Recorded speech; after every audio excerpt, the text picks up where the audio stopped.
Ya Allah, berikanlah rezeki berlimpah kepadaku. Saat kita meminta rezeki itu, kita sedang merasa kekurangan. Getaran yang dipancarkan dari sini adalah perasaan kekurangan. Itu yang dipahami oleh semesta. Maka kita kekurangan terus. Kita memohon rezeki kepada Allah. Tetapi yang mendorong itu dalam diri kita adalah rasa syukur. Rasa berkecukupan. Lalu kata-katanya tidak meminta lagi. Ya Allah, terima kasih atas sebuah kelimpahan yang entah engkau berikan kepadaku. Aku merasa berkecukupan. Aku bahagia dengan semua yang aku miliki saat ini. Jadi ternyata yang bisa mengubah nasib kita itu bukan Tuhan. Dan Tuhan bilang berulang-ulang dalam Al-Quran. Aku tidak akan mengubah nasib suatu kaum kalau dia sendiri yang tidak mengubahnya. Bagaimana mengubah nasib? Bukan kerja keras, bukan bisnis, ubah dulu pikiran kita, ubah dulu perasaan kita. Karena itu adalah titik awal yang menyebabkan kelangkaan. Sebetulnya setiap doa yang kita pancarkan itu dikabul oleh Allah. Tetapi yang dikabulkan oleh Allah bukan untaian kata-katamu. Yang dikabul oleh Allah itu adalah yang ada di balik casing itu, getaran yang ada di dalam dirimu.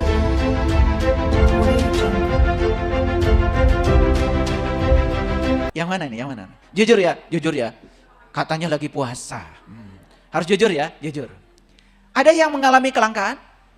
Ada. Ada yang mengalami kelimpahan? Ada. Bisa merasakan bedanya? Itu aja bedanya. Bukan soal berapa kaya, berapa uang, karena apa? Semesta bagi orang yang berkelangkaan tidak akan menciptakan cara sehingga sepatu itu dimiliki oleh dia. Tapi orang yang tadi sedang membuka cara dan dia percaya semesta akan menciptakan cara untuk menghadirkannya dan dia tidak usah berpikir cara karena cara bukan wilayah dia. Oke, pelan-pelan ya kuliahnya. Karena ini penting. Wah, sebetulnya kuliah ini harusnya bayar ya. Karena gratis itu ternyata sifatnya orang miskin. Yang suka gratisan itu biasanya nggak maju-maju tuh duitnya. Ya, hati-hati ya, hati-hati. Gratis itu mental miskin. Ya, oleh karena itu maka alam semesta ini punya hukum tarik menarik. Jadi oleh karena itu saya sering mengingatkan jangan suka berpikir gratis. Ya, karena gratis itu mental miskin. Ya. Jika perlu jadi orang yang mentraktir, jadi orang yang memberinya, bukan yang diberi. Oke? Tapi kalau saat ini kita termasuk orang yang diberi, gak apa-apa. Tetapi jangan kebiasaan. Langsung bertekad, cukup hari ini saya diberi, besok-besok saya harus menjadi yang memberi. Begitu. Nah, kalau orang yang ingin diberi terus akan mengalami kelangkaan. Tapi dia memikir, mengubah pikirannya. Besok-besok saya harus menjadi yang memberi. Semesta langsung merespon energi dia. Dan semesta akan memberi cara untuk merealisasikan dia menjadi seorang pemberi. Awas ya, jangan keantengan ya ketika diberi ya. Lalu bergantung pada orang lain. Awalnya sih diberi, ditolong. Lama-kelamaan jadi tukang tagih. Nah itu, kebiasaan ya, kebiasaan.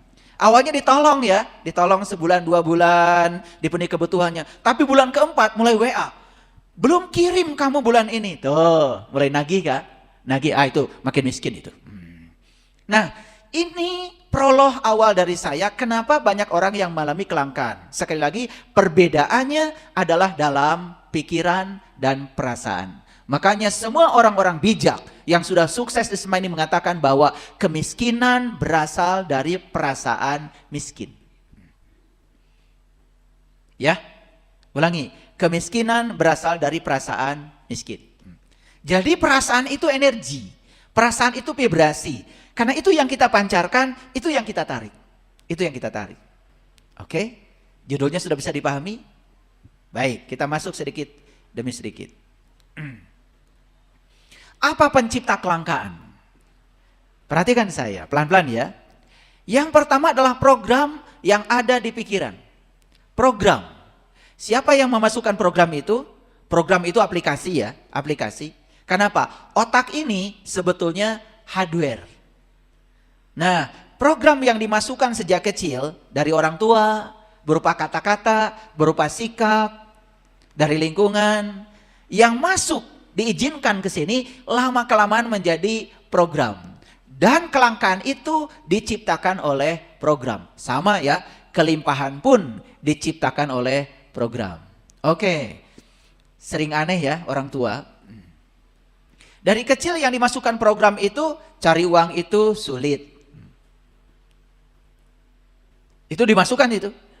Setiap kali anak minta jajan sama orang tua selalu mengatakan, "Nak, jajan terus. Cari uang tuh susah, nak." Itu satu hari aja bisa 3 kali. Karena anaknya 3 kali minta jajan. Besok 3 kali lagi. Bisa dibayangkan ya, orang tua kita mengatakan cari uang itu sulit. Berapa kali coba dalam hidup kita? Repetisi itu lama-kelamaan masuk di subconscious mind, menjadi program. Nah, anehnya orang tua, begitu kita sudah besar, disuruh cari kerja. Betul? Kamu cari kerja. Nah, kalau mengeluh, ternyata cari uang itu sulit. Dimarah-marahin sama orang tuanya. Kayaknya kamu kurang semangat deh cari kerjanya. Lupa bahwa sebetulnya yang menyebabkan uang sulit kepada dia itu program yang pernah diinputkan oleh orang tuanya. Yang lucu, kadang-kadang anak ini disuruh bekerja di tempat yang dia tidak suka. Sudah dimasukkan program cari uang itu sulit. Yang kedua, dia disuruh bekerja di tempat yang tidak sesuai dengan passionnya dia. Apa akibatnya? Kalau kita mengerjakan terus-menerus pekerjaan yang kita tidak suka dalam hidup, yang kita kerjakan itu bukan akan menyebabkan kelangkaan, tetapi kita akan menjadi lelah dan capek. Merasa itu sebagai suatu beban dalam hidup. Kalau beban dalam hidup, yang akan datang semua hal yang membebani hidup kita. Tidak terasa ya. Semoga banyak yang mendengar ini sehingga ya apa yang disampaikan ini bisa mengubah cara berpikir. Saya sudah mempraktekkan ini ke ribuan orang. Saya pernah ada sahabat yang tukang gojek, asalnya dia pakai sepeda motor. Kemudian saya bilang, kamu mau sepeda motor terus? Ya, saya kan segini adanya. Nah, program. Semesta akan merespon itu. Dan semesta akan memberikan dia sebagaimana dia saat ini. Tapi yang punya pikiran maju, ini cuma batu loncatan aja, Pak. Saya yakin besok-besok saya akan ganti jadi mobil. Benar-benar besoknya ganti jadi mobil. Jadi ternyata yang bisa mengubah nasib kita itu bukan Tuhan. Dan Tuhan bilang berulang-ulang dalam Al-Quran, aku tidak akan mengubah nasib suatu kaum kalau dia sendiri yang tidak mengubahnya. Bagaimana mengubah nasib? Bukan kerja keras, bukan bisnis, ubah dulu pikiran kita, ubah dulu perasaan kita. Karena itu adalah titik awal yang menyebabkan kelangkaan. Oke? Paham? Oke. Nah, sesuatu yang diulang-ulang di pikiran, awalnya cuma pikiran, tetapi lama-kelamaan dia naik pangkat menjadi keyakinan. Jadi apa itu keyakinan? Apapun yang diulang-ulang dalam pikiran, lama-kelamaan menjadi keyakinan. Contoh, ibu, bapak tidak terasa sering mengatakan begini, ya, saya kalau kedinginan itu suka alergi. Dan kita sering mengulang-ulang kata-kata itu. Dan benar-benar ketika kedinginan kita alergi. Jadi sebetulnya ya saat kita memikirkan, saat kita merasakan sesuatu, pahami. Itu dipahami oleh sel dalam tubuh kita sebagai perintah. Ulangi ya, ulangi. Saat kita memikirkan sesuatu, merasakan sesuatu, apa yang kita pikirkan, yang kita rasakan oleh sel-sel dalam tubuh kita dipahami sebagai perintah. Rasanya saya tidak pernah memerintahkan sel. Memang tidak. Tetapi kita memikirkan, merasakan, dan itu dipahami oleh sel sebagai perintah. Contoh, Bapak Ibu. Suka bergulung? Ketika lupa, misalkan sering bilang, maklum faktor U. Tuh. Besok lagi lupa, ngomong lagi, maklum faktor U. Awas itu doa. Itu doa. Jadi kita sedang memikirkan bahwa naiknya usia kita itu naiknya kelemahan kita. Termasuk kelemahan dalam mengingat. Bapak Ibu yang sering mengatakan itu, ingatannya akan terus melorot. Kenapa? Sel memahami itu sebagai perintah. Makanya jangan sembarang kalau bicara. Karena getaran itu yang dipahami oleh semesta. Getaran itu yang dipahami oleh semesta. Oleh karena itu saya mengingatkan ya, yang sudah pada usianya lanjut, jangan merasa tua. Umur hanya hitungan. Tapi kalau kita terus merasa muda, perasaan muda itu dipahami oleh sel bahwa kita merasa kuat. Tapi ketika kita merasa tua, dipahami oleh sel bahwa kita merasa lemah, selnya akan melemah. Sedangkan tubuh kita dibangun oleh 100 triliun sel. Suka ngobrol sakit? Ibu ngaji yuk. Aduh. Tos samingon, abdi teh ieu teh nyeri suku. Cara rangke. Itu pada satu orang. Ada yang telepon lagi. Ibu kenapa ngaji? Aduh. Sudah 1 minggu kaki saya ini ya cara rangke. Pakai aduh lagi. Nah, kita tidak sadar kalau itu adalah getaran, frekuensi. Kita sedang memancarkan frekuensi rendah, namanya sakit. Makanya nggak sembuh-sembuh. Karena fokus pada sakit dan dibicarakan berulang-ulang, dipikirkan berulang-ulang. Akhirnya kita sedang melihat bahwa diri kita seseorang yang sakit, bukan seseorang yang sehat. Kadang-kadang ya, kemudian kakinya itu difoto. Punya grup 1000 grup. Satu grup 1000 orang. Udah gitu diposting. Biar semua orang tahu. Bayangkan ya, asalnya yang tahu sakit cuma 1-2 orang, diposting di grup. Satu grup 1000 orang. Semua orang yang 1000 di grup itu berpikir bahwa Anda sakit. Itu bukan mengirim frekuensi yang positif. Kita telah menarik yang negatif, tambah sakit. Ini keseharian yang saya coba bahas secara kuantum. Dan nanti saya akan bahas ayat-ayat Al-Qur'annya. Keren itu Quran itu sebetulnya, kalau dipahami secara saintifik. Ya, makanya beruntung ya kalian yang hadir hari ini ya bisa mendengarkan kajian ini.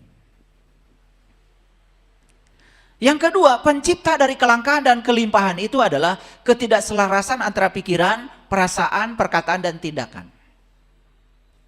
Pikiran, perasaan, perkataan, dan tindakan gak selaras. Kata-katanya seperti menginginkan, tetapi di dalamnya itu sebetulnya ada keraguan.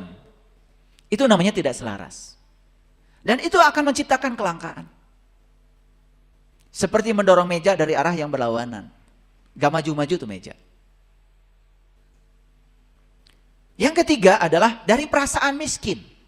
Kelangkaan berasal dari perasaan miskin. Keberlimpahan pun sebetulnya berasal dari perasaan berkecukupan.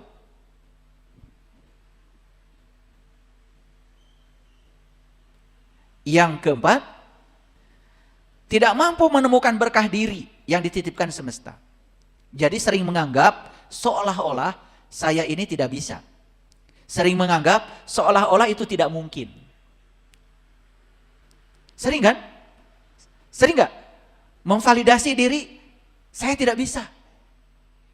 Atau memvalidasi diri, wah itu mah gak mungkin bagi saya. Makanya, dalam fisika klasik, semua hal itu deterministik. Semua hal itu deterministik. Tetapi dalam fisika kuantum, ternyata semua hal itu adalah probabilistik. Deterministik itu seolah-olah sudah pasti. Jadi kalau yang dia berkeyakinan bahwa dirinya miskin, seolah-olah kemiskinan itu adalah kepastian bagi dia. Seolah-olah tidak ada kemungkinan bagi dia untuk keluar dari kemiskinannya. Padahal alam semesta ini semuanya energi. Makanya memahami alam semesta dalam dimensi fisika kuantum, maka kita memasuki probabilistik, memasuki kemungkinan yang lebih besar lagi daripada kemungkinan yang sedikit. Itu hebatnya. Jadi dulu ada eksperimen fisika, namanya eksperimen celah ganda. Jadi ada partikel subatomik namanya elektron, itu kemudian ditembakkan. Harusnya kalau ada celah dua, kalau dia itu materi, harusnya memilih salah satu celah. Harusnya. Tapi eksperimen mengatakan ternyata partikel subatomik itu bisa berada pada 2 celah di waktu yang sama. Jadi si elektron ini harusnya memilih salah satu celah, tapi ternyata kedua celah ini isi elektron. Bahkan terjadi resonansi di layar. Nah itu yang menggemparkan dunia, namanya eksperimen celah ganda. Dari situlah mulai orang memahami bahwa setiap benda di semesta ini tidak benar-benar materi, tetapi dia sebutnya gelombang. Makanya timbullah yang namanya dualisme gelombang partikel. Semua yang disebut partikel bisa bersifat partikel, bisa bersifat gelombang. Dan semua yang bersifat gelombang juga bisa bersifat gelombang, bisa bersifat partikel. Muncullah yang disebut dengan dualisme gelombang partikel. Ini sains, ini fakta. Pusing? Pusing. Kalian tuh kebanyakan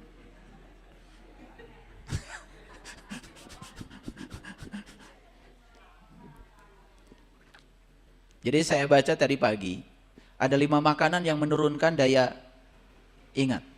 Itu di harian apa itu? Karena suka muncul di HP saya. Yang info-info penting itu suka muncul di HP saya. Karena saya sering melihat yang positif, yang muncul itu berita-berita positif. HP yang kalian yang suka dipakai ngakses yang negatif, pasti yang muncul itu yang negatif-negatif. Itu algoritmanya begitu, ya. Begitu muncul, tek, itu yang muncul itu gosip, hujatan, itu jangan-jangan keseringan nontonnya begitu. Itu algoritma itu. Itu hukum tarik menarik. Bayangkan HP aja punya algoritma begitu. Coba kalian nyetel YouTube, lagunya dangdut. Pasti walaupun tidak dipindahkan, itu grup dangdut datang tuh silih berganti. Itu algoritma namanya. Itu hukum tarik menarik itu, ya.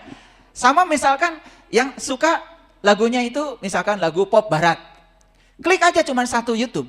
Nanti nguntui di belakangnya itu pop barat yang sejenis musiknya. Kalau Beatles, misalkan Beatles aja gitu. Itu hebat itu ya. Algoritmanya YouTube itu begitu. Dan itu bekerja berdasarkan hukum tarik menarik. Dalam hidup pun begitu. Yang sering berpikir negatif, ini udah nguntui di belakangnya itu. Nguntui bahasa apa ya? Antri. Yang serupa dengan itu. Gitu. Ini luar biasa. Tapi kalian memperhatikan itu enggak? Iya. Suka kan? Nah ini baru sadar setelah ditegaskan oleh saya. Sekali aja ngakses film tertentu, mohon maaf, nanti akan antri film-film yang sama. Itu algoritma namanya, ya. Memang sudah dibuat sedemikian. Orang ini kayaknya sukanya film ini, itu nguntui lagi, ya. Saya tidak bisa lepas ya dari sifat saya sebagai orang Sunda ya, ya. Jadi tidak mampu menemukan berkah diri yang dititipkan semesta. Gini, Bapak Ibu lihat saya. Yakin gak setiap manusia itu jenius? Harus yakin. Anda semua tuh jenius. Cuman jeniusnya spesifik. Ada yang jenius di tangannya, bikin kerajinan apa aja bagus. Ada yang jenius di kakinya, ya. Basket bisa, main bola bisa, jadi profesional. Ada yang jenius di bidang X, bidang Y, bidang Z. Jadi semua manusia itu jenius. Nah, lihat saya semuanya. Kenapa kok saya kelihatan bodoh? Sebetulnya salah tempat. Kayak ikan kelihatan bodoh kalau di darat. Kalau di air jenius. Nah kita ini sebetulnya tidak menemukan sebetulnya berkah yang Allah titipkan kepada saya itu apa. Itu yang tidak ditemukan. Kenapa tidak ditemukan? Nah ini masalahnya. Karena dari kecil anak yang lahir ini dibentuk menjadi yang orang tua mau. Dan kalian pun membentuk anak-anak kalian sama seperti kalian dibentuk oleh orang tua kalian. Kan gitu dari kecil. Anak harus belajar ini, belajar itu, ngapal ini, ngapal itu. Walaupun kita pun pernah ngapal itu gak ada gunanya. Tapi anak harus melakukan yang sama. Karena kita didik oleh orang tua kita dengan cara seperti itu. Kita pun mendidik anak dengan cara seperti itu. Apa yang terjadi? Dia kehilangan potensi dirinya. Dia menjadi seperti yang orang tua mau. Bukan seperti yang Tuhan mau. Makanya Bapak Ibu, saya menawarkan profiling anak-anak. Tanggal lahir anak, golongan darah anak, itu bisa tahu jenis otaknya apa. Nanti kepribadian anak ini apa. Sehingga dari situ kita bisa tahu, ini anak ini potensinya apa. Tipe otaknya logik, udah dia harus kaya ilmu. Kalau tipe otaknya action, ya, badannya gede, besar, tinggi, kayak Bima, ya sudah.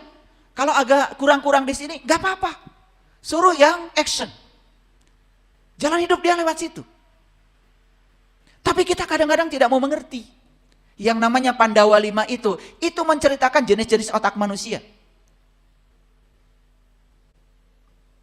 Bima digambarkan dengan sosok yang besar badannya. Dia sukses sebagai Bima karena dia menemukan berkahnya lewat tubuhnya yang besar. Arjuna digambarkan sebagai sosok intelektual. Itu mencerminkan tipe otak yang logik. Dia harus kaya ilmu. Arjuna tuh kaya ilmu. Digambarkan dalam pewayangan sebagai kaum intelektual. Dia memang jalur suksesnya lewat kaya ilmu. Ada lagi yang namanya Yudhistira. Yudhistira itu digambarkan sebagai seorang spiritualis. Makanya ketika mencapai puncak Himalaya, dia orang pertama yang mencapai Himalaya. Gambarannya begitu. Kenapa? Karena gunung itu mencerminkan puncak kesadaran. Dengan spiritualnya, dia cepat mencapai kesadaran. Maka Yudhistira itu menggambarkan tipe otak master. Ada lagi tipe otak kreatif. Siapa? Nakula. Ada tipe otak emosi, namanya Sadewa. Jadi sebetulnya Pandawa 5 itu adalah diri kita. Di diri kita ada potensi Bima, potensi Arjuna, potensi Yudhistira, potensi Nakula, potensi Sadewa. Cuman kita jalur suksesnya beda-beda. Tidak semua orang sukses harus sekolah. Tidak semua orang sukses harus dengan tinggi pengetahuan. Tidak. Coba perhatikan. Kalau kita lihat kehidupan nyata, kan orang sukses itu jalurnya lain-lain. Betul nggak? Tapi kita nih orang tua yang sok tahu. Seolah-olah semua anak harus sekolah tinggi. Padahal dia Bima. Bima itu memang kayak action. Badannya besar. Jadi petinju. Ya kan? Jadi pemain gulat, sumo. Kecerdasannya di situ. Dan kita bentuk anak seperti yang orang tua mau. Di situ anak kehilangan berkah dirinya. Dan itu yang menyebabkan kelangkaan. Kenapa anak saya kok susah cari kerja? Kenapa susah cari uang? Satu, ada program di dalamnya. Yang kedua, kita pun telah merampas potensi besar anak yang diberikan Allah di dalam dirinya. Kenapa? Anak dari kecil dibentuk seperti yang ibu bapak mau. Betul apa tidak? Ya, dari kecil suruh menghafal ini, menghafal itu. Ya, bangga kalau sudah banyak hafalan begitu. Hati-hati. Ini kira-kira ngerti nggak omongan saya? Oke, ini udah kecepatan, udah 7 km per jam nih. Udah mulai panas ya. Oke, ya. Nah, orang yang tidak menemukan berkah dalam hidupnya, dia akan kehilangan makna hidup. Ulang ya. Dia yang tidak menemukan berkah hidup, dia akan kehilangan makna hidup. Gini maksud saya. Karena dia tidak menemukan berkah hidup, maka dia mengalami kelangkaan. Kalau dia mengalami kelangkaan, dirinya sendiri saja sudah susah. Bagaimana dia berarti bagi orang lain? Karena untuk mencapai makna hidup, dia harus berarti bagi dirinya. Dia berarti bagi orang lain. Kira-kira Bapak Ibu sudah menemukan berkahnya? Sudah menemukan saya jenius di bidang apa? Matematika, fisika, kimia, masak-memasak. Jangan dikira loh, jenius itu harus selalu fisika, tidak. Ya, masak-memasak itu perlu jenius. Ada orang kalau masak, apa yang dipasak, walaupun cuma kangkung, enak. Jenius. Ada orang dikasih daging, dikasih ini, dikasih masak, terus. Betul nggak? Iya, urutan nyuci aja salah, betul nggak? Iya. Saya diajarin ibu saya, kalau motong ayam, kalau cara ngurusnya aja salah urutan, misalkan harus dikeluarkan dulu bagian mana, karena kalau itu tidak dikeluarkan bau ke seluruh daging ayam. Begitu dimakan itu, dagingnya itu bau ayam, kan jadi tidak nyaman. Betul nggak? Betul apa tidak? Ya, oke. Kalian tuh harus dikasih contoh terus ya, baru ngerti. Nah, Yang menciptakan kelangkaan dan kelimpahan itu hidup tidak sesuai dengan rencana semesta. Ulangi ya, hidup tidak sesuai dengan rencana semesta. Bapak Ibu, saya mau nanya jujur ya, yang merencanakan kelahiran kita itu siapa? Allah bukan? Oke, terserah mau menyebutnya apa, gak penting bagi saya. Yang paling penting itu kalian tahu dan kenal siapa sesungguhnya. Siapa sesungguhnya dia itu. Itu yang paling penting. Kalau sudah tahu, nyebutnya mau apa, gak penting lagi. Kan sebutan itu bukan dari Allah. Allah juga awalnya gak punya nama. Sebutan itu buatan kita manusia. Makanya agama yang berbeda, keyakinan yang berbeda, menyebut Tuhannya dengan sebutan yang berbeda. Gak usah ribut. Kita yang membuat sebutan itu kok. Ulangi. Hidup tidak sesuai dengan rencana semesta, itu menyebabkan kelangkaan.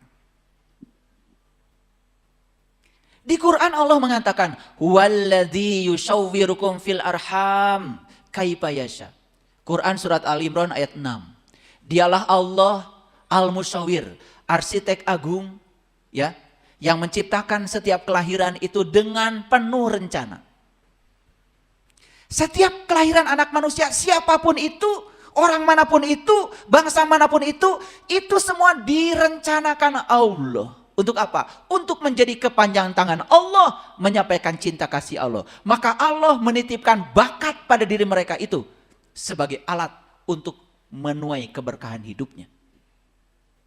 Jadi sekarang kesimpulan, kita aja, kenapa saya kok mengalami kelangkaan? Jangan-jangan hidup kita ini memang tidak sesuai dengan rencana Allah menciptakan kita. Bagaimana caranya? Harus reparenting. Berarti kita ini salah asuh. Salah asuh. Harus direparenting, harus diasuh ulang. Sehingga kita dikembalikan lagi kepada sifat dasar kita yang asli. Nih, tempo hari ada yang konsultasi sama saya. Saya bilang, Anda ini harusnya berdasarkan sifat dasar yang saya baca. Gini. Gimana?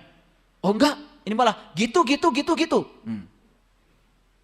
Saya bilang sama orang tuanya, ini anak salah asuh. Dan orang tua mengatakan, ya saya mengakui. Dari kecil sejak anak ini belum sadar apa-apa, sudah saya bentuk supaya anak ini seperti yang orang tua mau. Dan anak disebut sukses kalau cocok dengan orang tua yang mau. Walaupun anak ini tidak bahagia. Karena apa? Dia melakukan sesuatu yang tidak sesuai dengan bakat yang diberikan Tuhan kepadanya. Bayangkan anak dipaksa untuk sekolah tinggi, padahal tipe otak dia kreatif bukan, logik bukan. Padahal dia itu tipenya mungkin tipe emosi. Bagusnya kalau dia itu ke seni, ya, yang ada hubungannya dengan, dan jangan mengira bahwa kalau orang menekuni seni tidak akan kaya. Apapun yang ditekuni kalau itu dari Allah pasti membuat dia berkelimpahan. Kira-kira sudah bisa dapat bayangan kenapa kelangkaan itu terjadi? Oke, bisa ya? Nah, jadi Bapak Ibu tugasnya apa sekarang? Memutus. Kalau kita pernah dididik seperti itu oleh orang tua kita dan menyebabkan kita mengalami kelangkaan, udah stop. Cara berpikir orang tua kita tuh stop di kita aja. Untuk anak-anak kita nggak boleh lagi. Periksa dia, tipe otaknya apa? Periksa dia, golongan darahnya apa? Di profiling, di mapping dia. Supaya apa? Supaya dia menemukan jalur hidupnya yang membuat dia bahagia. Karena apa? Satu-satunya jalan mencapai kebahagiaan adalah kebahagiaan itu sendiri. Ulangi ya. Satu-satunya jalan mencapai kebahagiaan adalah kebahagiaan itu sendiri. Bayangkan anak-anak disuruh sukses, padahal dia berada di jalur yang dia sendiri tidak bahagia di jalur itu. Maaf ya, saya banyak dapat konsultasi. Ada anak yang tidak mau jadi dokter, bahkan lihat darah aja takut. Dipaksa oleh orang tuanya harus jadi dokter. Dan bertahun-tahun dia menekani profesi itu. Bahkan saat ada orang yang patah tulang macam-macam, itu dia stres. Bukan menolong pasien. Apa yang terjadi? Seumur hidup berarti dia berada di pekerjaan yang tidak membahagiakannya. Disitulah akan muncul penyakit kanker, tumor, macam-macam. Kenapa? Dia depresi sepanjang hidupnya. Bisa dipahami? Oke, jadi sekarang mengerti ya penyebabnya. Nah, makanya di Islam itu ada kata-kata kullu amrin dzibalin la yubda'u bihi basmalah fahuwa aqta. Setiap pekerjaan yang tidak dimulai dengan basmalah putus tidak menjadi amal. Sayang sekali ini hadis hanya dipahami kalau mau melakukan pekerjaan baca bismillahirrahmanirrahim, itu tidak paham. Padahal bismillahirrahmanirrahim artinya atas nama Allah yang Maha Pengasih dan Maha Penyayang, saya datang ke dunia ini diutus oleh Allah untuk menjadi kepanjangan tangan Allah menyampaikan kasih sayang Allah. Berarti sebetulnya saya dibekali oleh Allah potensi yang hebat dan saya sebenarnya jenius di bidang yang saya punya. Gitu enggak Bapak Ibu? Tidak kan? Lalu kita melakukan pekerjaan seperti kebanyakan orang. Hasilnya ya seperti kebanyakan orang. Saya kasih tahu. Kalau kita ini ahli, tetapi keahlian kita banyak yang bisa, itu menjadi tidak ahli, itu menjadi umum. Ulangi ya. Kita ini ahli, tapi keahlian kita itu banyak orang yang bisa. Itu tidak ahli lagi, itu tidak profesional, itu jadi keahlian yang bersifat umum. Nilai kita itu seperti umum. Dokter umum dengan dokter spesialis beda harga. Kenapa? Karena dia satu-satunya yang ahli di bidang itu. Paham ya? Nah, makanya pertama temukan apa kesukaan saya. Yang kedua, apakah yang saya suka ini dibutuhkan orang atau tidak? Yang ketiga, saya sudah menemukan yang saya suka. Dan yang saya suka dibutuhkan banyak orang. Apakah memungkinkan yang saya suka ini menjadi satu pekerjaan bagi saya? Dan pekerjaan itu hanya pekerjaan yang bisa dilakukan oleh saya satu-satunya. Itu menjadi spesialis. Begitu spesialis, saya kasih tahu. Kita tidak mencari uang. Uang akan nguber-nguber kita. Begitu kita spesialis. Oke? Nah, baik, sekarang mari kita baca ayatnya. Bapak Ibu, Quran surat At-Tolak. Ayat yang kedua, surat At-Tolak ayat yang kedua. Saya tidak membacakan semua ayat ini, tapi saya hanya memenggal bagian akhir dari Quran surat At-Tolak ini. Dan ini sudah tidak asing lagi. Bahkan banyak sekali di toko-toko buku yang menjual ini sebagai doa 1000 dinar. Disebut doa 1000 dinar karena ini penarik rezeki. Tetapi banyak yang sudah baca doa ini berulang-ulang, ternyata rezekinya gak datang-datang. Ingat bahwa doa yang berupa kata-kata itu hanya casing luar. Sebetulnya yang dipahami semesta bukan casing luarnya, tetapi getaran yang di dalam. Oke, mari kita baca. Nah, di penghujung Quran surat At-Tolak ayat yang kedua, Allah berfirman, "Wa may yattaqillaha yaj'al lahu makhraja." Barang siapa bertakwa kepada Allah, niscaya dia akan mengadakan baginya jalan keluar. Perhatikan saya. Barang siapa yang bertakwa kepada Allah, maka dia akan diberikan jalan keluar. Tentu saja ini jalan keluar dari apa? Betul nggak? Jalan keluar dari apa? Kalau disebut jalan keluar, berarti kita di dalam atau di luar? Di dalam. Ulangi ya. Kan ini akan diberi jalan keluar. Berarti posisi kita di mana? Di luar apa di dalam? Di dalam. Di dalam apa? Kita sedang terkurung oleh jeruji yang diciptakan oleh kita sendiri.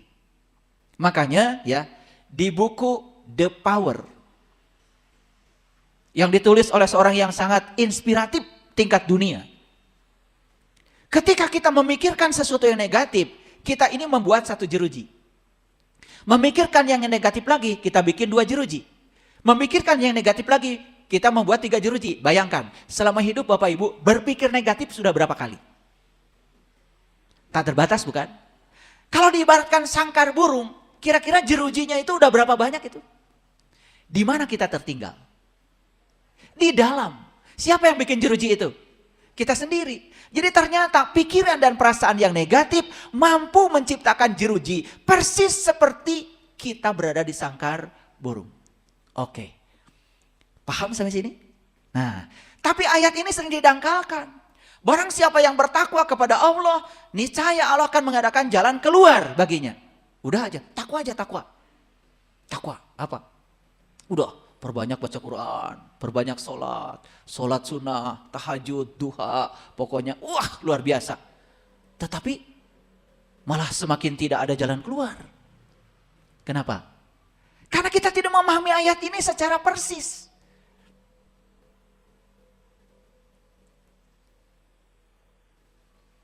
Saya bukan menyepelekan baca Quran, bukan menyepelekan sholat, bukan menyepelekan ritual-ritual agama, bukan. Kalau itu dilakukan dengan kesadaran, yes. Apalagi baca Qurannya bisa menangkap esensinya, yes. Tapi kalau cuma mengulang-ulang bacaan dan kita sendiri tidak mengerti yang kita baca, Allah tidak memahami casing luar, Allah memahami getaran yang di dalam. Clear sampai sini? Oke, pahami ini dengan baik. Baik, jadi kita udah terkurung di mana tadi? Di dalam sangkar. Siapa yang bikin jerujinya? Kita sendiri. Yang tahu berapa banyak jeruji yang kita bikin siapa? Siapa? Kita aja terus. Siapa? Bilang saya sekali-kali ya. Berani mengambil risiko. Kalian itu saya diikut-ikut aja. Ulangi. Kita terkurung di mana sekarang? Di dalam. Ya. Siapa yang bikin jerujinya? Saya. Jadi saya sekarang sedang terkurung di jeruji buatan saya. Dibuat oleh pikiran, perasaan, dan kata-kata saya sendiri. Yes? Oke.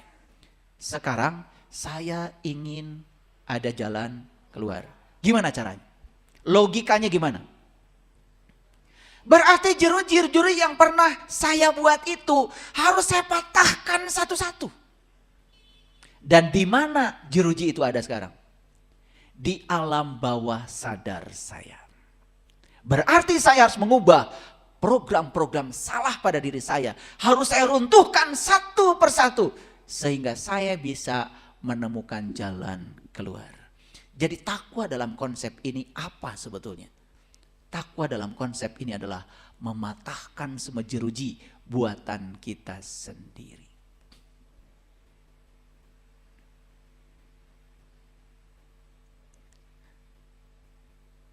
Jadi bertakwa kepada Allah, mematahkan jeruji. Loh, apa hubungannya? Perhatikan saya. Kalau kita sudah tahu dan kenal kepada Allah, kita tahu bagaimana cara mekanisme alam semesta ini bekerja. Di situ kita punya peluang untuk mematahkan semua program-program yang pernah kita buat. Sepanjang kita tidak mematahkan jeruji-jeruji itu, sepanjang itu kita terkurung di dalamnya. Dan tidak ada jalan keluar. Clear sampai sini? Clear? Oke, lanjut dulu. Nah, wa yarzukhu min haitsu la yahtasib. Dan memberinya rezeki dari arah yang tidak disangka. Yuk, lihat saya semuanya. Mau diberi rezeki dari arah yang tidak disangka? Mau. Benar-benar mau? Mau. Saya tanya dulu. Ada yang bekerja enggak? Acungkan tangan, satu orang aja. Oke, Ibu, di mana bekerja? Ngajar, oke. PNS? Tidak. Ibu dapat gaji bulanan? Oke. Ibu siapa namanya? Mohon maaf. Siti Hadijah. Mohon maaf ya Ibu. Ibu Siti Hadijah mengajar. Dapat gaji bulanan. Ibu percaya bahwa kehidupan Ibu adalah gaji Ibu. Percaya? Percaya. Sudah, itu aja.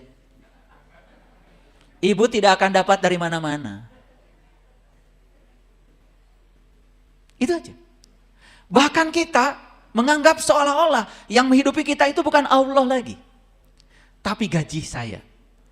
Dan gaji itu sudah menjadi Tuhan bagi Ibu. Tapi itu tidak disadari. Sekarang periksa, kenapa Ibu mengajar? Berarti Ibu bekerja kan? Kenapa Ibu bekerja? Di sini didorong oleh, kalau saya tidak bekerja, saya nggak dapat uang. Kalau saya nggak dapat uang, berarti saya tidak akan bisa hidup. Berarti Ibu digerakkan untuk mengajar oleh ketakutan akan kekurangan. Dan saya pastikan, setiap bulan kita akan kekurangan terus. Saya pastikan. Tidak. Syukur kalau begitu. Tetapi harus diperiksa. Yang menyebabkan saya ingin mengajar itu apa? Oh, saya jadi guru karena saya direncanakan Allah untuk menjadi kepanjangan tangannya, dan saya menjadi guru bukan untuk uang. Tapi saya ingin melayani siswa-siswa yang butuh kasih sayang Allah lewat bidang studi yang saya ajarkan di sekolah saya. Bismillahnya sudah masuk di jalur. Apa yang terjadi? Setelah itu ibu lupakan gaji. Jangan terlalu percaya bahwa hidup ibu adalah gaji ibu. Kalau kita terlalu percaya bahwa hidup saya adalah gaji saya, berarti kita tidak akan kebaikan. Wa yarzuqu min haitsu la yahtasib. Kita telah mengunci seolah-olah rezeki saya adalah gaji saya. Saya guru, Bu. Saya juga guru. Guru fisika. Jadi saya pernah jadi guru juga. Ya, sekarang saya udah pensiun. Udah 58 tahun. Karena syarat PNS itu sudah mengabdi 30 tahun boleh pensiun. Saya bukan pensiun dini, pensiun. Pensiun muda biar bisa jalan-jalan. Kenapa?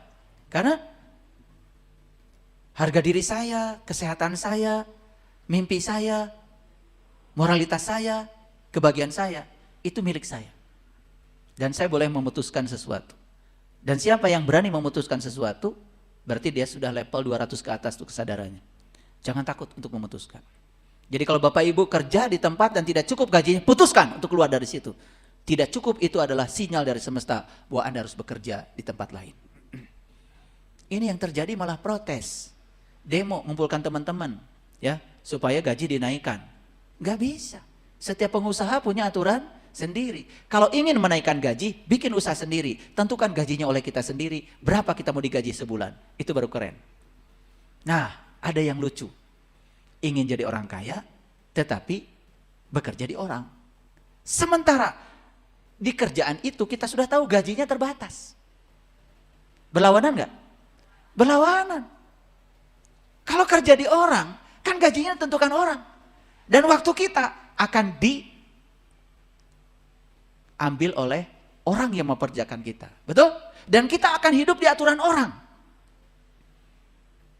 Dan semua hak kita dirampas oleh orang yang mempekerjakan kita. Paham maksud saya? Jadi kalau bekerja di orang itu sama dengan kita sedang merencanakan masa depan orang. Kita lupa merencanakan masa depan kita sendiri. Makanya saya keluar duluan. Saya tidak mau menghabiskan umur saya di situ sampai 65, 70. Kenapa? Karena saya tidak mau terus-menerus diatur orang. Saya ingin mendapatkan kemerdekaan untuk mengatur penghasilan saya berapa dalam sebulan. Itu urusan saya dengan diri saya. Kalau kerja di orang, kalau kerja dapat uang. Kalau nggak kerja nggak dapat uang. Saya menciptakan sistem. Saya tidur pun saya harus dapat uang. Gimana caranya saya tidur dapat uang? Bisa. Bisa. Mau tahu caranya? Ciptakan sistem. Saya bikin buku. Buku saya dibeli orang. Saya lagi tidur, yang beli buku terus antri. Sekarang banyak orang yang nonton YouTube saya. Saya lagi tidur, banyak yang nonton YouTube saya. Iklan masuk. Jadi kita menciptakan sistem. Kalau kita tidak menciptakan sistem, padahal ada saatnya di mana kita tidak bekerja, kita butuh uang. Nih saya kasih tahu, mohon maaf ya, yang kerja di swasta. Kan kalian tidak selalu bekerja. Ada saatnya di mana kalian tidak bekerja lagi, tapi masih butuh uang. Gimana caranya? Berarti harus menciptakan sistem. Ada saatnya saya nanti tidak bekerja, tapi saya butuh uang, bahkan lebih banyak di masa tua. Gimana caranya? Semua itu tergantung cara kita berpikir.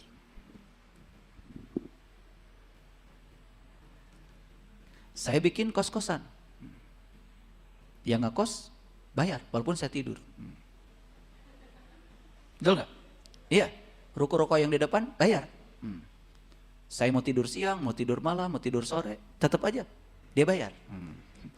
Jadi kita harus menciptakan sistem. Gimana caranya? Mengubah pikiran dan perasaan kita. Tentu banyak hal lain, ibu bapak. Tetapi kita sering tidak berpikir tentang itu. Padahal ada saatnya di mana kita tidak bekerja, butuh uang. Setuju nggak dengan saya? Oke. Nah, kalau kita percaya satu-satunya hidup saya adalah gaji saya, mengunci nggak itu? Kunci. Sama seperti ibu bapak punya pikiran begini. Saya akan punya beras kalau saya punya uang. Berarti saya akan punya beras kalau punya uang. Berarti kalau nggak punya uang, nggak ada beras. Kenapa sih tidak dibuka pikirannya?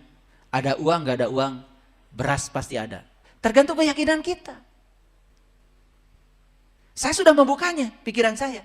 Ada aja beras. Saya parkir mobil aja di depan ada 7 karung masuk ke bagasi. Ini maksud saya. Semua yang bikin batasan siapa? Kita. Yang bikin kelangkaan siapa? Kita. Yang bikin kelimpahan siapa? Kita. Saya makanya avocado, alpukat setiap hari. Saya bilang sama istri saya, usah dipikirin makanan saya. Ada uang gak ada uang, alpukat pasti datang. Iya. Tadi malam jam 10 malam. Pas maghrib, orang kerja di rumah bilang, Pak, alpukat nu kamari tos baruruk. Nanti ada. Saya makan sahur, ada alpukat 1 peti. Dari mana ini? Tadi malam Pak ada tamu jam 10. Ngirim alpukat. Kan tidak mesti harus ada uang. Kenapa dia bisa datang? Karena saya menariknya. Kenapa dia bisa datang? Karena ada orang yang digerakkan oleh semesta. Cara itu bukan wilayah saya. Cara itu wilayah Allah. Karena saya kalau berpikir cara sulit. Karena saya tidak tahu. Saya ingin keliling dunia sama istri saya. Kalau saya berpikir cara, pasti yang pertama saya lihat adalah saldo saya.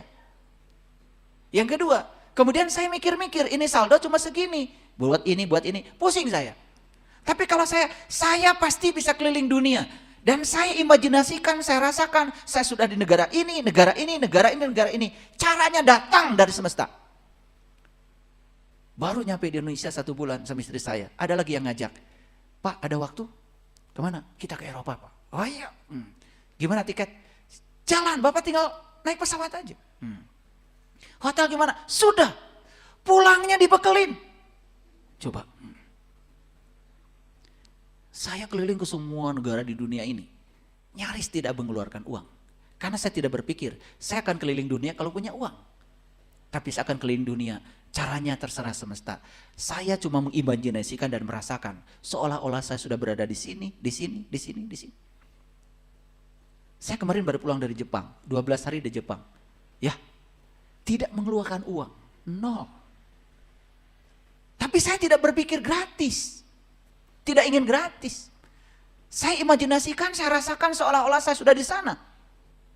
Lagi ngobrol tentang Jepang, tiba-tiba ada yang datang. Ayah ngobrol apa? Ini kita mau ke Jepang. Kapan? Bulan depan. Dari saya ayah. Dari saya.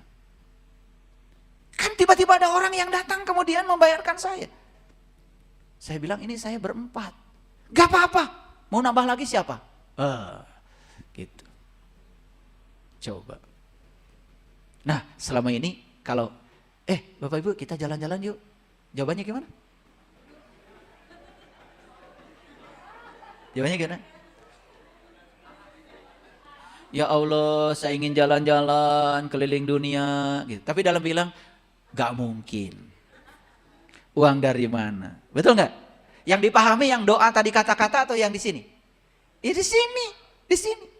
Bahkan kita tidak percaya kalau ada di situ. Bahkan kita tidak melayakkan diri untuk ada di situ. Sering gak Bapak Ibu? Mohon maaf. Secara tidak sadar kita tidak memantaskan diri. Sering? Sering. Ubah sekarang. Saya pantas, saya layak, saya baik-baik. Saya pasti ke sana.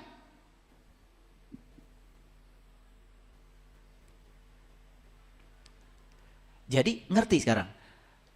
Wa may yattaqillaha yaj'al lahu makhraja. Barang siapa yang bertakwa kepada Allah, Allah akan berikan jalan keluar. Keluar dari mana? Keluar dari penjara lama, masuk dalam dunia baru. Patahkan semua jeruji. Gimana caranya? Yakin kalau semua yang negatif yang kita buat selama ini yang membuat kita terpenjara bukan dari Allah. Semua itu adalah dari kita sendiri. Allah itu kekuatan positif. Allah itu kekuatan positif. Allah itu disebut oleh orang-orang yang sudah berkesadaran cinta. Cinta bukan rasa perasaan, tapi kekuatan positif. Oke, lanjut dulu ya. Ini agak lama muter-muter di sini ya. Wa yarzuqhu min haitsu la yahtasib, dan memberinya rezeki dari arah yang tidak disangka. Yuk sekarang, jangan menyangka bahwa rezeki kita satu-satunya adalah itu. Bukan jerujinya. Rezeki saya bisa datang dari segala arah. Luapkan perasaan kita, luapkan rasa berkecukupan. Dan itu rahasianya. Saya ngasih contoh sama komunitas saya. Kalau ada orang yang mau jual tanah, jual rumah, saya tidak mengatakan uang dari mana. Enggak pernah. Yuk kita lihat. Pasti ada rezekinya. Gitu. Ternyata begitu dilihat, ngobrol sebentar, oh orang ini bermasalah.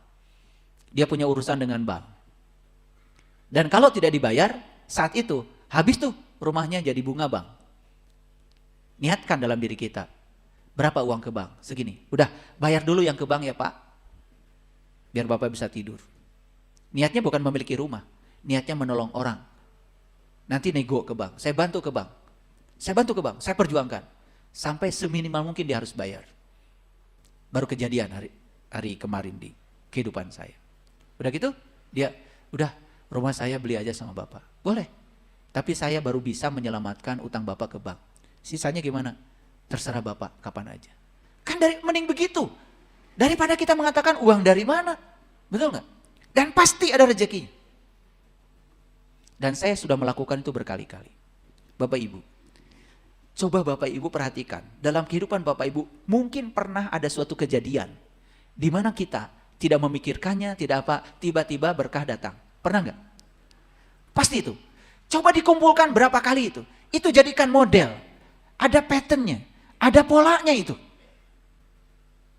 Sekarang lakukan getaran itu untuk yang lebih besar dari itu.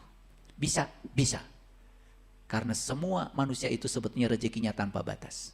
Karena kita punya Tuhan yang tanpa batas. Dunia ini akan cukup buat 8 miliar penduduk bumi yang bersyukur. Dan dunia ini tidak akan pernah cukup untuk satu penduduk bumi yang serakah.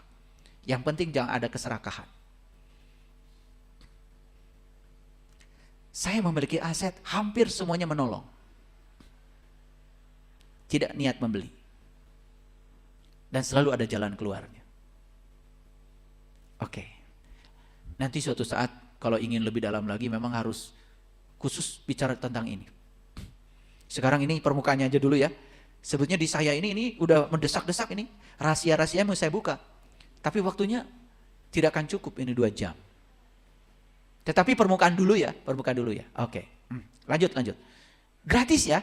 Gratis. Wa may yatawakkal 'ala Allah fahuwa hasbuh. Barang siapa yang bertawakal kepada Allah, niscaya Allah akan mencukupkannya. Makanya doa-doa para nabi, para rasul gak panjang kayak kalian. Cukup doanya hasbi Allah, hasbi Allah, hasbi Allah. Cukuplah Allah. Tetapi kata-kata itu datang dari pengalaman. Kalau kalian kan ngapalin. Hasbi Allah, ngapalin. Gimana hasbi Allah itu datang dari pengalaman? Merasa cukup dengan Allah. Bagaimana kita merasa cukup dengan Allah? Tahu Allahnya aja enggak, kenal Allahnya aja enggak. Makanya kuncinya yang paling utama, kenali dulu Allahmu itu, kenali Tuhanmu itu. Siapa yang kenal dirinya, maka dia akan kenal Tuhannya. Sebelum mengenal Allah, kenali dulu diri sejatimu. Siapa sesungguhnya kamu? Karena dengan pengenalan akan itu, kita tahu cara menempatkan diri di hadapan Allah. Bahkan kita tahu cara berkomunikasi dengan Allah. Dan komunikasi dengan Allah yang saya tahu tidak melalui bahasa-bahasa verbal. Itu casing luarnya. Tetapi komunikasi dengan dia adalah bahasa rasa, bahasa energi, bahasa getaran, bahasa frekuensi, bahasa vibrasi. Innallaha balighu amri. Sesungguhnya Allah melaksanakan segala urusan yang dikehendakinya. Qad ja'alallahu likulli syai'in qadra. Sesungguhnya Allah telah mengadakan ketentuan bagi tiap-tiap sesuatu. Hati-hati memahami ayat ini. Kalau Allah memberi ketentuan terhadap segala sesuatu, bukan berarti rezeki ditentukan oleh Allah, umur ditentukan oleh Allah. Betul. Tetapi cara menentukannya bukan berarti si A 1M, si B 3M, si C 4M. Mau punya Allah kayak gitu? Ya tentu tidak mau. Cara Allah menentukan itu dengan menggunakan hukum getaran. Hukum resonansi. Apa yang kamu pancarkan, itu yang akan kamu terima. Makanya ada sebuah kata-kata bijak yang luar biasa.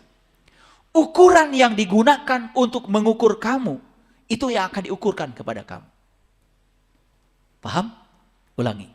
Ukuran yang kamu gunakan untuk mengukurmu akan diukurkan kepadamu. Pernah nggak kita mengukur diri kita? Saya tidak layak. Pernah?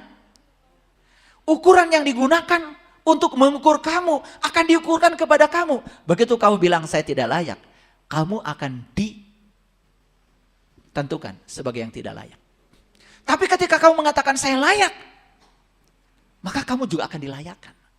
Ukuran yang digunakan untuk mengukur akan diukurkan kepada kamu. Ini kata bijak, datangnya dari Nabi Isa alaihissalam. Bukan kata-kata dari orang biasa, dari orang yang sangat intuitif. Jadi para sahabat, cara Allah menentukan tiap-tiap sesuatu itu tergantung kepada cara kita menentukannya. Allah sang fasilitator akan mengikuti apa maunya kita. Jadi semuanya berpulang kepada siapa?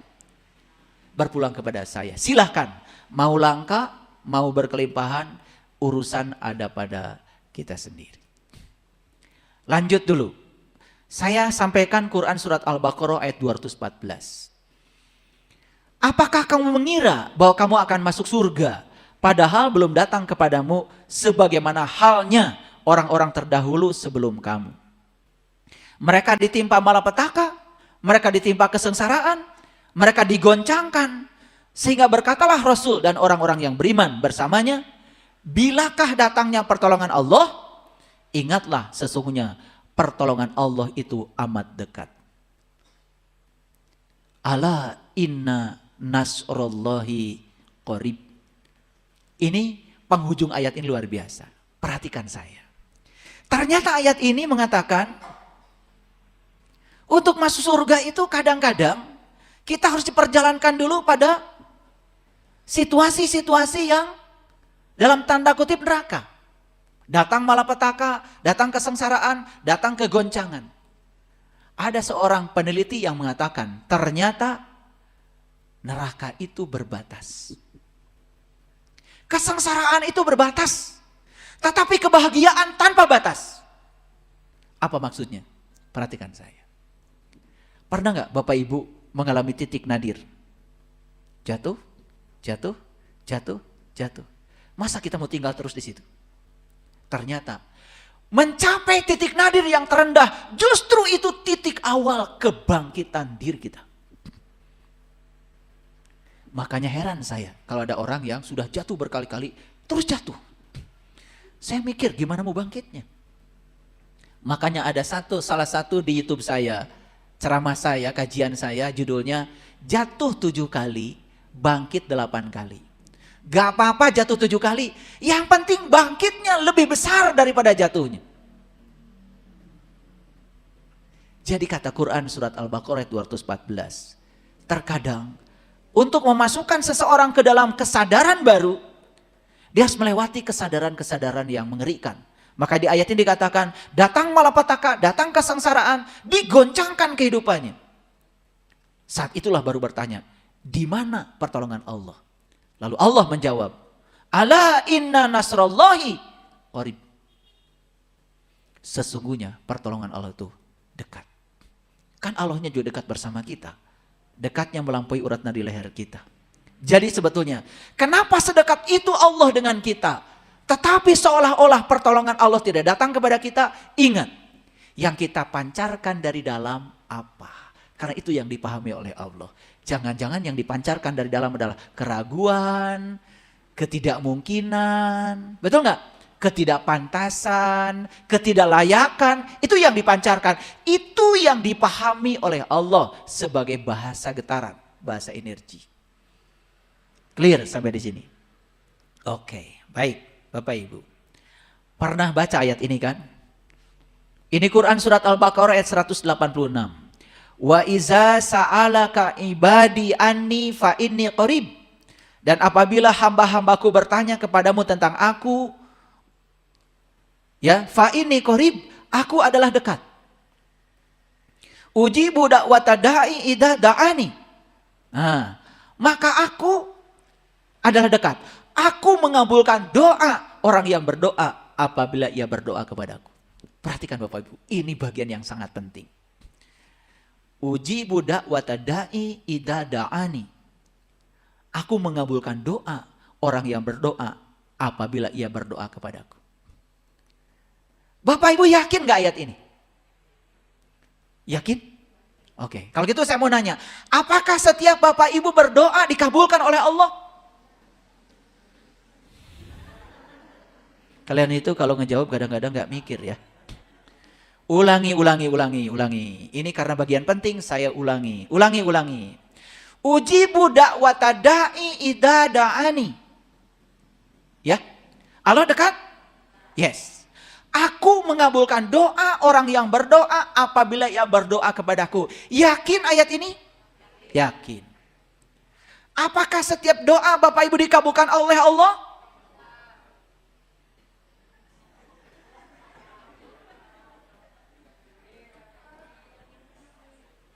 Ada yang berlawanan nggak di sini? Terasa ada berlawanan? Itu maksud saya.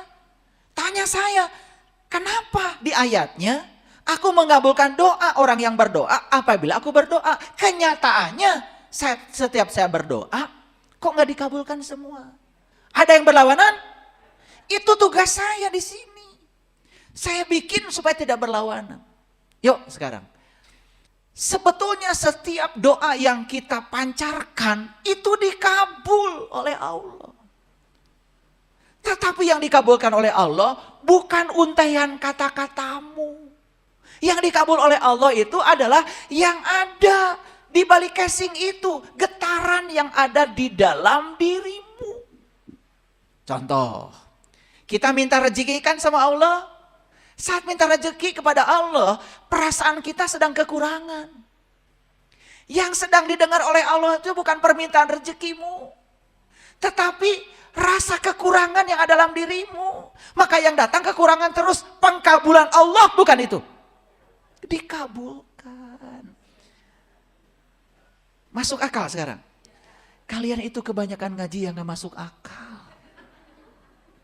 Banyak yang membahas ayat ini tapi gak jelas. Bahkan saya pernah bertanya orang ini, ujibu da'wata da'i idza da'ani. Apabila kamu berdoa, aku akan mengabulkan doa orang yang berdoa apabila dia berdoa. Saya tanya, kenapa Allah mengatakan akan mengabulkan doa setiap orang yang berdoa? Tapi faktanya ada doa yang dikabul, ada doa yang tidak dikabul. Bahkan kita ngajarin orang lain, kalau ingin dikabul doa syaratnya ini. Padahal dia juga belum pernah. Ngajarin ke orang aja. Ini yang disebut dengan kebohongan, bodong. Sekarang pahami sekali lagi, kata-kata yang kita ungkapkan lewat mulut kita, itu casing luar. Tetapi yang dibaca oleh semesta, yang dipahami oleh semesta, bukan kata-katanya. Allah tidak berbahasa Arab, Allah tidak berbahasa Sunda, Allah tidak berbahasa Inggris, Allah tidak berbahasa apapun. Karena semua bahasa manusia, buatan manusia. Tapi dia berbahasanya dengan bahasa getaran, bahasa energi, bahasa yang universal, bahasa rasa. Melampaui semua kata-kata. Paham sekarang? Oke. Ya Allah, berikanlah rezeki berlimpah kepadaku. Saat kita meminta rezeki itu, kita sedang merasa kekurangan. Getaran yang dipancarkan dari sini adalah perasaan kekurangan. Itu yang dipahami oleh semesta. Maka kita kekurangan terus. Clear? Dikabulkan enggak? Yakin ayat ini sekarang? Nah, kita memohon rezeki kepada Allah. Tetapi yang mendorong itu dalam diri kita adalah rasa syukur. Rasa berkecukupan. Lalu kata-katanya tidak meminta lagi. Ya Allah, terima kasih atas sebuah kelimpahan yang entah engkau berikan kepadaku. Aku merasa berkecukupan. Aku bahagia dengan semua yang aku miliki saat ini. Permintaan bukan? Permintaan. Tetapi permintaannya beda dengan yang tadi. Ditangkap oleh semesta. rasa berkecukupan, rasa berkelimpahan, rasa bahagia. Maka kebahagiaan akan menarik kebahagiaan baru, datang berkelimpahan. Jadi sebetulnya teknik berdoa kita ini selama ini kacau balau. Sudah bahasa Arab, gak ngerti artinya. Betul gak? Iya. Yang dipancarkan di dalam tuh apa sebetulnya? Niat apa dari dalam? Gak jelas. Kata Allah, permintaanmu tidak jelas.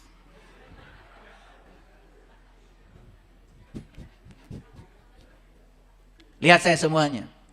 Ya Allah, berikan aku kesembuhan ya Allah. Berikan kesembuhan.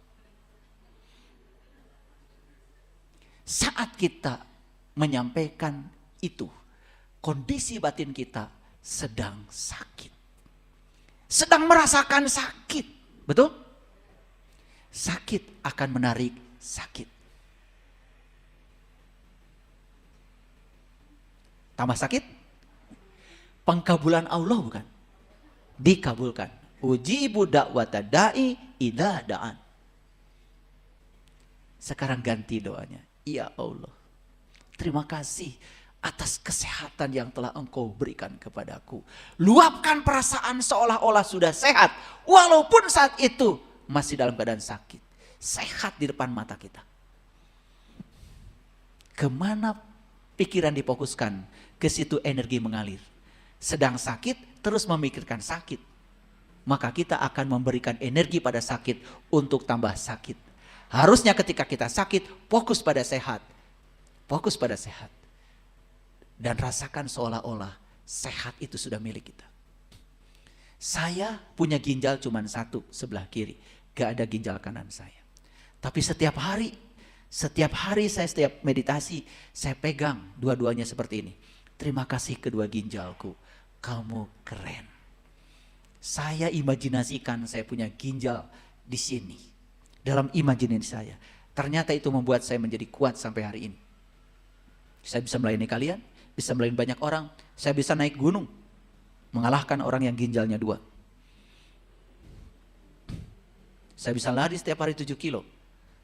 Habis sahur saya lari, bukan tidur lagi. Lari 7 kilo setiap hari.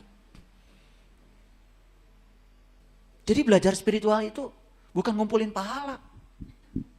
Belajar spiritual itu menciptakan kehidupan hari ini, di sini saat ini berkualitas, sehat, berkelimpahan, merasa berkecukupan, penuh rasa syukur, bahagia setiap saat.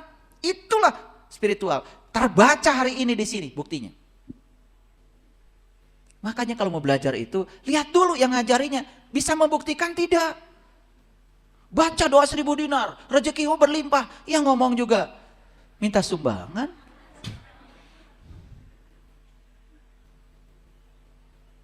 Ngerti maksud saya? Baru kalian ketawa ya. Tertawakan siapa tadi? Oh ya, jangan tertawakan orang ya. Jadi ngerti sekarang pengkabulan. Mana casing, mana isi. Awas, casing kalau nggak ngerti casing. Casingnya kongguan. Isinya bisa ranginang, kiripik, bisa macam-macam. Betul nggak? Belum tentu biskuit. Ya, itu di Garut di kampung saya. Bahkan kalau lebaran di Garut, hati-hati. Ya. Kalau ada gangguan, wih, biskuit, hati-hati. Bisa impun itu dalamnya. Impun sudah jadi gorengan itu di Garut namanya kasreng. Wih, enak itu, ya. Itu namanya gorengan gendol itu. Oke, lanjut dulu. Kalian belum ngerti betul ya. Mulai sekarang ada nggak yang bisa dibawa ke rumah? Oh, ternyata selama ini doa saya yang paling bagus itu, terima kasih Tuhan. Ada orang yang tidak baik sama kita, jangan doa, ya Allah, semoga orang yang tidak baik sepadaku, hari ini juga jadikan dia orang baik. Kita sebetulnya sedang sakit hati dengan orang itu. Lebih bagus sekarang doanya, ya Allah, terima kasih. Aku telah diberikan kemampuan untuk memaafkan semua orang. Dan sekarang semua orang baik-baik saja kepadaku. Coba aja. Imajinasikan semua orang itu baik kepada kita. Rasakan seolah-olah itu sudah terjadi. Lakukan berbagai hal dengan yang sudah terjadi itu dalam imajinasi kita. Menurut fisika kuantum, apapun yang dapat kamu bayangkan saat ini, itu sudah menjadi kenyataan. Gak percaya sama saya? Coba bayangkan Pajero, bayangkan. Bayangkan. Pajero beneran, bukan panas di jero. Pajero mobil maksud saya. Iya, ada orang yang datang ke rumah saya, naik apa? Pajero ayah. Ini lelucon aja. Itu mobil kamu? Iya ya, panas di jero katanya. Maksudnya nggak ada AC-nya. Benar juga. Bayangkan Pajero sekarang. Bayangkan. Oke? Sudah ada di dealer. Tinggal dipindahkan. Betul nggak Ustaz? Tapi kalau kita bikin rumahnya nggak pakai garasi, bikin rumahnya juga tidak di pinggir jalan, properti kita tidak mendukung. Minta mobil, tetapi bikin rumah nggak pakai garasi. Harusnya walaupun mobilnya sudah ada, garasinya sudah ada. Itu namanya seolah-olah mobil itu sudah ada di garasi. Bayangkan berulang-ulang, nanti itu mobil akan pindah. Semesta punya cara untuk memindahkannya di luar diri kita. Menakjubkan nggak hidup itu? Hadirin, praktek. Makanya belajar agama itu jangan terlalu banyak babacaan. Coba banyak praktek ya. Nih ya, praktek. Jangan terlalu banyak bacaan. Kalian tuh babacaan terus pakai speaker ya. Praktek. Dan buktikan. Agama itu untuk orang yang hidup di sini saat ini sekarang. Fid dunya hasanah wa fil akhirati hasanah. Dunyanya hasanah, akhiratnya hasanah. Itulah ciri yang benar belajar agamanya. Kira-kira mengerti ayat ini? Ulangi. Apakah Allah mengabulkan semua doa? Yes. Yang mana yang didengar oleh Allah? Getaran yang dipancarkan di dalam. Bukan casing luar yang berupa kata-kata. Yes? Oke.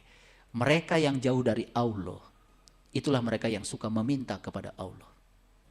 Dan mereka yang merasa dekat dengan Allah, kehadiran Allahnya saja sudah cukup bagi dia. Hasbi Allah. Maka dia tidak pernah meminta, hanya berterima kasih atas kehadirannya. Dan itu sudah cukup. Gitu. Kalian mah doa tuh. Sampai setebal ini ya. Makanya dikalungin di leher ya, dibawa kemana-mana. Lucu ya kalian itu.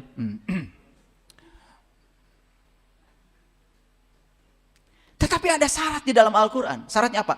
Fal yastajibuli wal yu'minu bi. Maka hendaklah mereka memenuhiku dan mereka beriman kepadaku. Jadi syarat untuk kita terhubung dengan Allah, kita harus memenuhi Allah dan iman kepada Allah. Berarti tidak boleh ada sedikit pun keraguan di sini. Itulah penghalang kita selama ini. Memenuhi Allah artinya apa? Hadirkan sifat-sifat Allah ke dalam diri.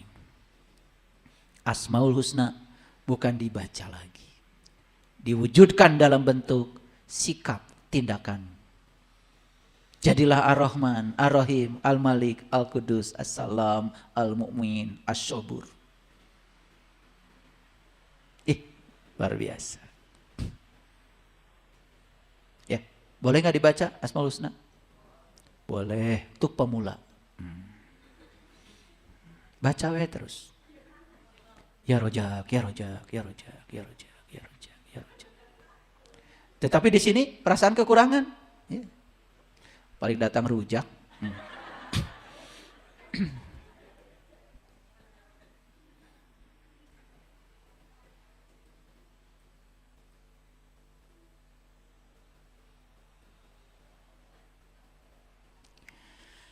Para sahabat, jadi semesta ini, ruang kosong ini, tubuh ilahi ini, punya hukum namanya hukum tarik-menarik.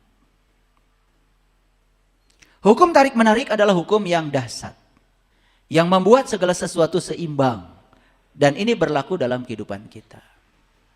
Hal yang serupa, menarik yang serupa. Apa yang kita berikan akan diterima kembali. Ingat ya, apa yang kita berikan akan diterima kembali. Kemana kita memberikannya? Berikan cinta pada pikiran, berikan cinta pada perasaan, berikan cinta pada kata-kata, berikan cinta pada tindakanmu. Cinta yang saya maksud adalah kekuatan positif. Itu yang kita berikan, itu yang akan kita terima. Semudah itu hukum tarik-menarik bekerja. Apapun yang kita berikan pada kehidupan, pasti kembali kepada kita. Bagaimana cara memberikan yang positif atau negatif? Lewat pikiran dan perasaan. Jadi yang positif, yang negatif diberikan pada kehidupan hanya lewat perasaan dan pikiran. Alatnya cuma dua, pikiran dan perasaan.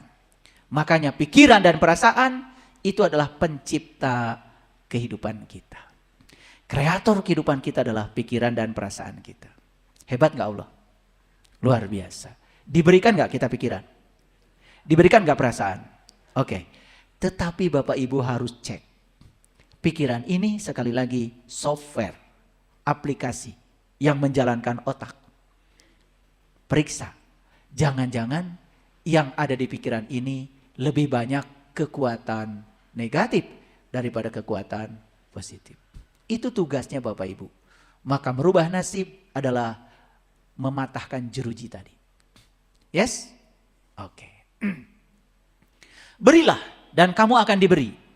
Karena ukuran yang kamu pakai untuk mengukur akan diukurkan kepadamu. Jadi yang saya bilang tadi ya.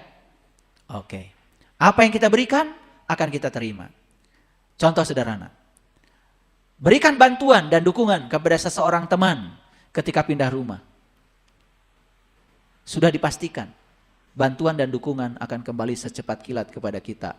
Walaupun dalam bentuk yang berbeda. Lampiaskan amarah kepada anggota keluarga yang mengecewakan kita. Dan amarah itu akan kembali terbungkus dalam berbagai keadaan dalam hidup kita. Coba Bapak Ibu. Habis melampiaskan amarah. Memang kita tidak dimarahi langsung oleh orang. Tetapi amarah kita itu datang dalam wujud yang lain-lain. Bawa gelas pecah. Bikin kopi kena tangan. Goreng ikan meletus. Minyaknya ke muka. Ngangkat katel yang kepegang. Katelnya bukan cempalnya. Coba pernah gak begitu? Nah lihat-lihat saya. Begitu kita melakukan sesuatu dalam keadaan marah. Sebenarnya kita sedang menyampaikan pada semesta kemarahan itu. Secepat kilat oleh semesta akan dikembalikan kemarahan itu.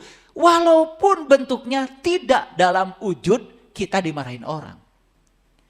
Dibungkus dalam bentuk-bentuk yang lain. Cuman kita nggak paham. Pernah mengalami begitu? Oke. Kalian coba luapkan kemarahan. Marah. Luar biasa. Begitu jalan, tiba-tiba kesandung. Itu kemarahan yang kembali kepada kita. Secepat kilat kembalinya. Tetapi pernah nggak kita menyadari bahwa sebetulnya kita kesandung karena kemarahan kita? Tidak. Yang disalahkan siapa lagi? Orang lain lagi. Iya nunyian jalan saha. Tuh. Kalau saya ditanya begitu, nu lempang saha. Betul nggak? Makanya kalau saya sering menguji itu di komunitas saya di BSI, di Bumi Spiritual Indonesia, saya sering mengajak pergi ke jalan-jalan. Syaratnya apa jalan-jalan? Kalau ada yang tertusuk duri kakinya, berarti itu tidak benar jalannya. Kalau ada yang jatuh, kepleset, gak benar jalannya. Jadi pergi dan pulang harus dalam keadaan rapi. Selesai saya periksa. Ini kenapa berdarah? Tadi kacugak Pak. Itu hidup kamu. Satu langkah di depan saja kamu tidak waspada. Padahal kalau jalan itu kan jelas kan? Ya, kalau jalan itu jangan melihat ke depan. Lihat satu langkah di depan. Satu langkah udah pasti. Kalau licin hindari. Kalau sudah pasti kaki saya akan selamat di situ. Ini udah diberi oleh kita sensor. Injek. Gitu. Ini ada paku di depan, keinjek. Karena pandangannya sudah ke sana. Nah orang yang kayak gitu hidupnya tidak di hari ini. Tidak di saat ini. Hidupnya selalu bergerak ke masa depan. Hari ini terlupakan sama dia. kelihatan dari cara jalannya. Selesai jalan saya omelin semua. Akhirnya baru sadar, oh iya saya jalan kaki aja masih salah. Bagaimana berkelimpahan? Betul nggak? Ya, nih, pernah kacugak? Kacugak bahasa Indonesia apa ya? Oh ketusuk. Pernah ketusuk jalan? Nah, coba periksa itu. Karena pandanganmu ke depan. Pernah tijali ke? Tijali ke apa ya bahasa Indonesia? Oh, keseleo ya. Aduh, Garut banget ya. Ini keseleo. Keseleo itu berarti kalian satu langkah di depan aja sudah tidak waspada. Itu langsung kebaca itu. Dari cara jalan aja. Setiap orang tuh kebaca cara hidupnya. Kebaca. Gak bisa dibohongi. Kalau saya ngetes orang gampang. Kasih sikat gigi. Kasih odol. Ya. Nanti habis itu taruh lagi sikat gigi dan odolnya. Saya periksa. Satu periksa sikat giginya, yang kedua periksa odolnya. Kalau bekas odol masih ada di sikat gigi, udah jelas kan sikat giginya nggak bersih. Betul? Yang kedua, lihat. Itu mijit odolnya sebelah mana dia? Yang nggak sabar, pasti mijitnya depan. Yang sabar mijitnya belakang. Karena dipijit belakang juga yang depan pasti keluar. Betul nggak? Bekas mijitnya rapi. Itu. Dari situ terbaca itu kepribadiannya. Kebaca. Nggak bisa lari. Kesabarannya kebaca. Apakah dia pemarah atau bukan? Kebaca. Gitu. Hasil sholatnya, hasil ngajinya kebaca. Baca.